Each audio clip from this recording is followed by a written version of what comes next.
En las profundidades de la jungla mesoamericana, donde la luz del sol apenas se filtra a través del denso dosel, yacía una ciudad olvidada por el tiempo, pero no por los dioses. Sus pirámides escalonadas, cubiertas de enredaderas, aún susurraban historias de poder, sangre y gloria. Aquí vivía Exchel, un joven guerrero cuya habilidad con la Makiwato, la espada de obsidiana, no tenía igual. Su corazón era tan valiente como el de un jaguar, y su espíritu tan indomable como las cascadas que rugían cerca de su hogar. Desde su nacimiento, Exchel sintió una conexión extraña con la noche. Mientras otros buscaban el consuelo del sol, él encontraba su fuerza en la oscuridad, en el brillo de las estrellas y en el silencio premonitorio que precedía a la tormenta. No sabía que esta afinidad era una marca, una señal invisible para un poder antiguo que observaba desde el reino de las sombras. Tezcatlipoca, el señor del espejo humeante, el dios de la noche, la hechicería y el destino, había puesto sus ojos en él. Una noche, durante la festividad del Fuego Nuevo,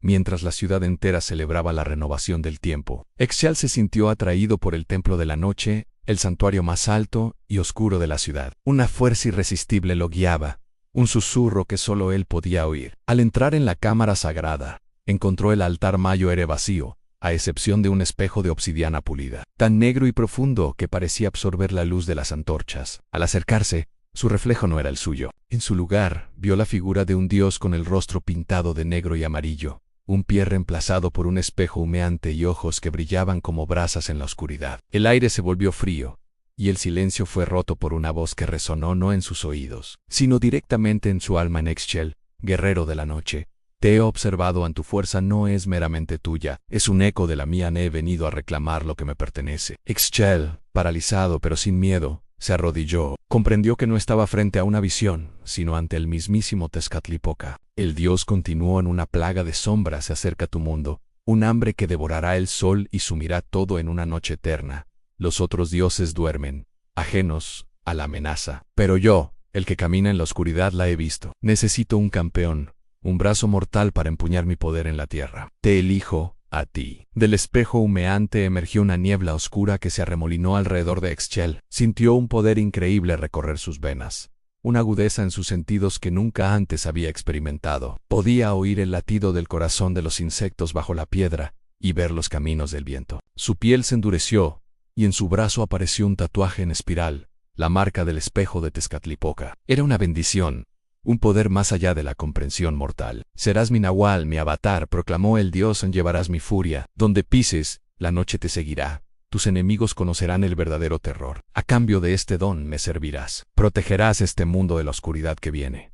Exchel aceptó sin dudar. ¿Qué mayor honor podría haber para un guerrero? Se levantó no como un hombre sino como un semidios, el campeón del señor del espejo humeante. Durante los meses siguientes, Exchel cumplió su promesa. Viajó a los confines del imperio, enfrentándose a criaturas retorcidas que surgían de las sombras, monstruos de pesadilla que la gente común solo conocía en leyendas. Con cada batalla ganada, su poder crecía, pero también lo hacía una extraña frialdad en su interior. Los placeres simples de la vida, el calor de una hoguera, el sabor de una comida compartida, la risa de un niño, comenzaron a parecerle distantes, como recuerdos de otra vida. Su conexión con el mundo de los vivos se desvanecía. Cuando regresaba a su ciudad, sus antiguos amigos y familiares lo miraban con una mezcla de asombro y miedo. Sus ojos ya no eran los de Exchel, el joven guerrero. Ahora eran los de un depredador, los de un ser que había visto los secretos oscuros entre las estrellas. La marca en su brazo a veces parecía moverse, como humo atrapado bajo la piel. Una tarde, mientras descansaba junto a un cenote sagrado,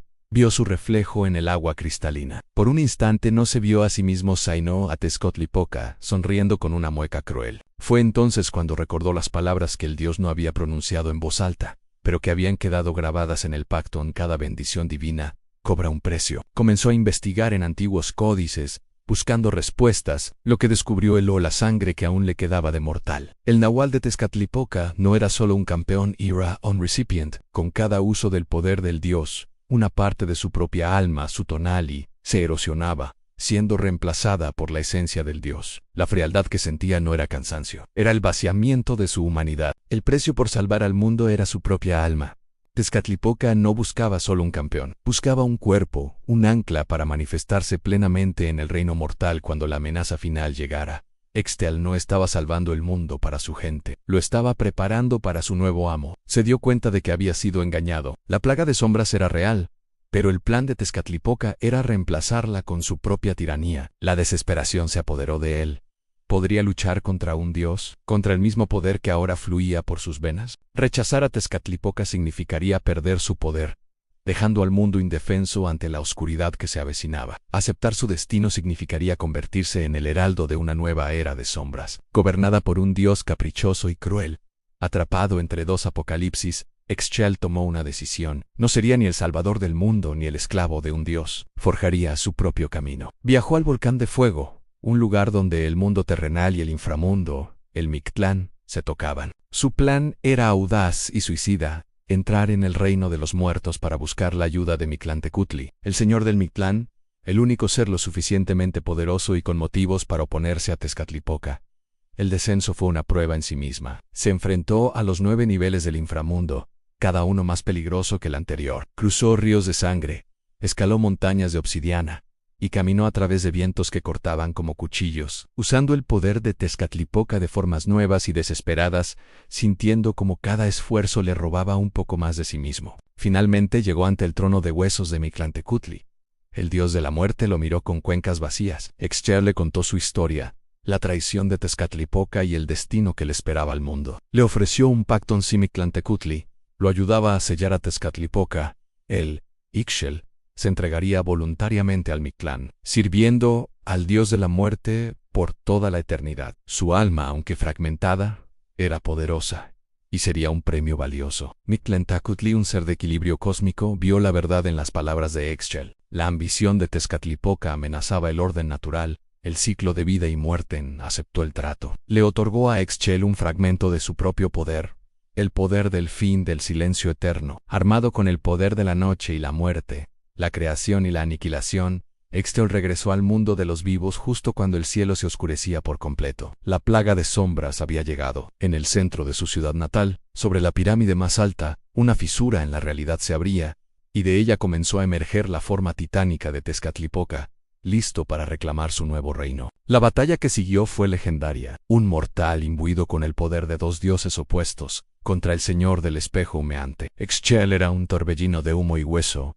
de oscuridad y vacío. Cada golpe que lanzaba contra su antiguo patrón era un acto de desafío supremo. La ciudad temblaba, y los cielos lloraban fuego y ceniza. Ixchel sabía que no podía destruir a un dios, pero podía encarcelarlo. Usando el poder del Mictlán, no atacó al dios, sino al concepto de su existencia en el mundo mortal. Tejió un sello de silencio y olvido alrededor de la fisura. Tezcatlipoca, enfurecido, intentó consumir el alma de Ixchel por completo, pero el poder de la muerte la protegía, anclándola a su promesa. En un último acto desesperado, Ixchel se arrojó hacia la fisura, convirtiéndose él mismo en la cerradura viviente de la prisión del dios. Usó su propia alma, ahora un nexo de 2 poderes divinos, como el candado final. Mientras la fisura se cerraba, Ixchel y Tezcatlipoca quedaron atrapados juntos en un limbo entre mundos, una batalla eterna dentro de un espejo roto. El sol volvió a brillar sobre la tierra. La plaga de sombras se retiró, su fuente de poder cortada. El mundo fue salvado,